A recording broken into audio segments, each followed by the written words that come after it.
thank you all for sticking with me in this series, this now part 4 of the beauty pageant. Let's continue. I left you in the middle of a paragraph from chapter 3, the value of beauty, as we continue this exploration in more depth, more breadth, more context on the essence of beauty. So let me pick up where I was yesterday, maybe a minute or two, but I'll go back to that part and then go forward with you today. Again, we're talking about the got value part of the value of beauty. Through observation, direct your awareness to the source flow of beauty and inspiration. Instead of just feeling appreciative, as you learn this experience, you can now assert and confirm your awareness. The words you use reflect your value of your beauty, your presentation of subconscious power and force. You elevate your awareness through mastery of the lower desires and in your pursuit of a selfless purpose. Developing this value leads you into oneness with yourself. But as you achieve this oneness, you also may feel alone. So for all the glory you deserve and desire, you've earned this great reward: solitude. What does this mean then? An elaborately described pursuit all for nothing? No. The signal of a new awareness, while humbling, doesn't denote a level of achievement, but indicates an acceptable transition as part of the mission. Neither you nor I can remain whole and isolated from a larger collective we came through birth to serve. Remember, step forward in the 5 steps to resilience. Let's take this outside. View self-sufficiency as a doorway into a massive world of opportunity. Maintenance improves your internal wholeness as you lead with others. Okay, so let's pick up. That's the concluding my recitation from the book itself in chapter 3, Value of Beauty. If you get a chance, pick up the book. You can get more of the other contextual references to beauty and more descriptions of the models and processes in the book itself. But let's continue on with what I mentioned in the previous parts of the beauty pageant as the new or refined direction and approach to beauty now. For you and I, at our essence, we vibrate. Everything about and around us vibrates. So, simply put, that is the essence of beauty now. Not external or physical or in competition with or comparison with the worldview and the sanctioned approval for beauty. No, we're not going there. The essence of beauty is the sound, the vibration that propels you forward with courage, with humility and confidence.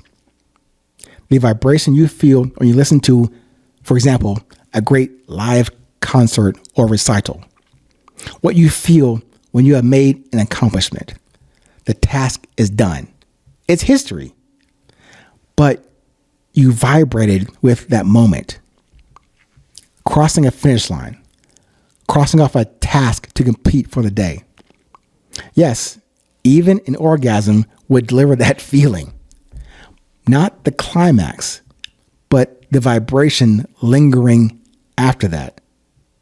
Remember again, even that physical accomplishment became history immediately after your arrival. But the vibration within you, that sound of your heart, the pulse of life within you, that's the essence of beauty in this moment.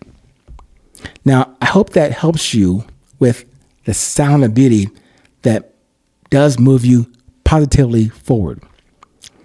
With love, and yes, in all that you produce. Now, Also now, here in, I think it's part 4 of this beauty pageant, I want to insert something from my son who had written about this. And I want to maybe let you hear his perspective on beauty. Hold on. All right, here we go. I'm going to pull up Ahmad's perspective on beauty, the essence of beauty from a totally different lens. But let's hear from him today. Let's hear about this. Always stood out to me the most about Gustav Klimt's classic painting, Death and Life, is the beauty of humanity depicted. Everybody is hugging one another. It seems like a sweet, blissful nap. There's a baby being nourished by its mother, a man and woman embracing, all with these beautiful textures and fibers that is notorious in Klimt's work. In juxtaposition on the left, we see a tall, dark, gangly figure meant to represent the Grim Reaper. You can see its conniving smile as its head tilts to observe humanity's collective embrace. His body is draped in crosses. It's covered in dark blues, indigos, blacks. It's a strong juxtaposition against humanity. This painting displays a very voyeuristic relationship between the dead and the living. Death knows something that we forget every day in our lives. It's always there. Whether we're making plans years from now with loved ones, scrolling on social media, we tend to forget about the fact that we are not in control of when we leave this earth. What if death is admiring the beauty of life, togetherness, and love because it's something that it can never be a part of? What if death is in awe of the beauty of life, just like us as the observer? I don't know though. I just like art. Isn't that wonderful? I mean, of course, I'm very proud of my son using this time to express his perspective on beauty. In this case, a different perspective from death, from this great artist that he was able to witness and comment on. So I mentioned to you in other episodes about the term in this Stoic versus a term I heard from a friend of mine, but memento mori, remember to die. Remember, you must die. And maybe, and my son just described and shared with us, seeing beauty from death in that picture, he was able to describe that image and then relate to us how death might perceive beauty, something they can never do, or what death itself might desire, but can never achieve, yet we have it. But taking that perspective, it gives us a different view and appreciation on beauty, a beauty from death, not one day later in the future, every day. That's what memento mori means. Remember, you must die. We get one day at a time to live, one day at a time to love, one day at a time to appreciate and embrace our own beauty, the essence of your beauty.